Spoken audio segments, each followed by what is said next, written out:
Welcome viewers.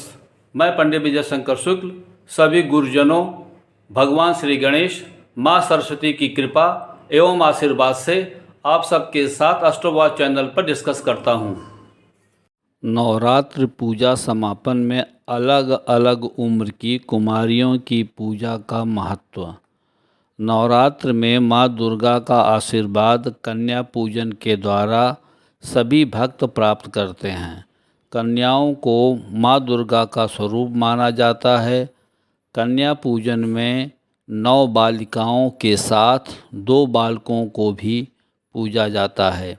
इसके पीछे की कहानी यह है कि जहाँ 9 बालिकाओं को माता रानी के 9 स्वरूप माना जाता है, वहीं 2 बालकों में से एक को भगवान गणेश और दूसरे को भैरव बाबा का रूप माना जाता है। इन सब की पूजा के बाद ही भक्त अपना व्रत पूरा करते हैं। जिस प्रकार माँ की पूजा गणेश और भैरव के बिना पूर्ण नहीं होती, उसी तरह 9 कन्या पूजन के समय 2 बालकों को भी भोजन कराना बहुत जरूरी होता है। देवी भागवत पुराण के अनुसार देवराज इंद्र ने भगवान ब्रह्मा जी से भगवती को प्रसन्न करने की विधि पूछी, तो उन्होंने सर्वोत्तम विधि के रूप में कुमारी कन्याओं का पूजन ही बताया। तब से लेकर आज तक कन्या पूजन किया जाता है। नवरात्र में यदि आप 9 दिन व्रत नहीं कर पाए हैं तो अष्टमी और नवमी तिथि पर व्रत कर सकते हैं। अष्टमी और नवमी तिथि को श्रेष्ठ माना गया है। दुर्गा अष्टमी पर व्रत करने वालों को 9 दिन की पूजा के समान फल प्राप्त होता है। इस दिन माता की 8वीं शक्ति महागौरी का पूजन होता है। इसके बाद आप अष्टमी को हवन करते हैं। तो हवन करने के बाद कन्या पूजन कीजिए। इस साल अष्टमी 16 अप्रैल 2024 को और उस दिन पुष्य नक्षत्र और घृत योग बना हुआ है। महानवमी 17 अप्रैल 2024 को पड़ रही है। महानवमी को पूरे दिन रवि योग बना हुआ है। महानवमी के दिन माँ सिद्धिदात्री और भगवान राम की पूजा करें। उसके बाद हवन करके कन्या पूजन करें। कन्या पूजन करने से पहले सभी कन्याओं को प्यार से आमंत्रित करना चाहिए। कन्याओं के घर में प्रवेश होने पर पूरे परिवार के साथ उनका स्वागत करें। घर में कन्याओं को स्वच्छ स्थान पर बैठाकर उनके पैर को धोवें। सभी देवी स्वरूप कन्याओं के माथे पर अक्षत, फूल और कुमकुम लगाना चाहिए। इसके बाद माँ भगवती का ध्यान करके उन्हें भोजन कराएं। फिर अंत में उन्हें कोई उपहार अपने सामर्थ्य के अनुसार, जैसे पेन, बालों की चिमटी, छोटे छोटे खिलौने और भी अपने अनुसार जो बच्चों को अधिक पसंद है या पैसे दें।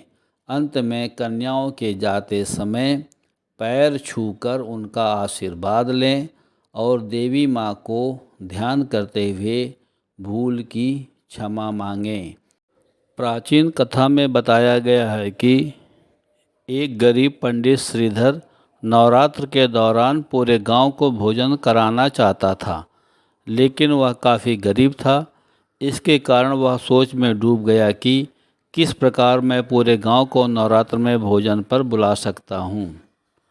पंडित श्रीधर माता का बहुत बड़ा भक्त हुआ करता था। उसने माता से हाथ जोड़कर पूरे गांव को भोजन करने की बात कही। फिर माता ने कन्या के रूप में आकर पंडित श्रीधर से कहा कि तुम्हारी यह इच्छा पूरी होगी, तुम पूरे गांव को भोजन पर बुलाओ। माता तुम्हारे भोजन कक्ष में सभी व्यवस्थाएं करेंगी। और श्रीधर ने कन्या की बात मानकर पूरे गांव को बुलाकर भोजन कराया। फिर माता की कृपा से उसे शुभ समृद्धि की प्राप्त हुई। शास्त्रों में कन्या पूजन को लेकर विशेष महत्व बताया गया है। 2 से 10 साल की कन्याओं का अपनी आयु अनुसार अलग अलग महत्व बताया गया है। 2 वर्ष की कन्या को कुमारी कहा जाता है। नवरात्र में 2 वर्ष की कन्या की पूजा करने और उसे भोजन करने से दुख दरिद्रता खत्म होती है, साथ ही हमें सुख शांति की प्राप्ति होती है, आयु और बल की वृद्धि होती है। 3 वर्ष की कन्या को त्रिमूर्ति कहा जाता है। नवरात्र के दौरान 3 वर्ष की कन्या की पूजा करना और उसे भोजन कराने से धन धान्य का आगमन होता है, वंश वृद्धि और साथ ही परिवार का कल्याण होता है। 4 वर्ष की कन्या को कल्याणी कहा जाता है। 4 वर्ष की कन्या का नवरात्र में पूजन करने और भोजन करने से शुभ समृद्धि की प्राप्त होती है। 5 वर्ष की कन्या को रोहिणी कहा जाता है। 5 वर्ष की कन्या को नवरात्र में भोजन कराना और पूजन करने से व्यक्ति को रोगों से मुक्ति मिलती है। 6 वर्ष की कन्या को कालिका कहा जाता है। 6 वर्ष की कन्या को नवरात्र के दौरान पूजन करना और उसे भोजन कराने से विद्या और राजयोग की प्राप्ति होती है। 7 वर्ष की कन्या को चंडिका कहा जाता है। 7 वर्ष की कन्या का नवरात्र में पूजन करना और उसे भोजन कराने से ऐश्वर्य की प्राप्ति होती है। 8 वर्ष की कन्या को शांभवी कहा जाता है। नवरात्र के समय 8 वर्ष की कन्या को भोजन कराने तथा पूजन करने से हमें लोकप्रियता की प्राप्ति होती है। 9 वर्ष की कन्या को दुर्गा कहा जाता है। नवरात्र के दौरान 9 वर्ष की कन्या का पूजन करने से शत्रु विजय और असाध्य कार्य सिद्ध होते हैं।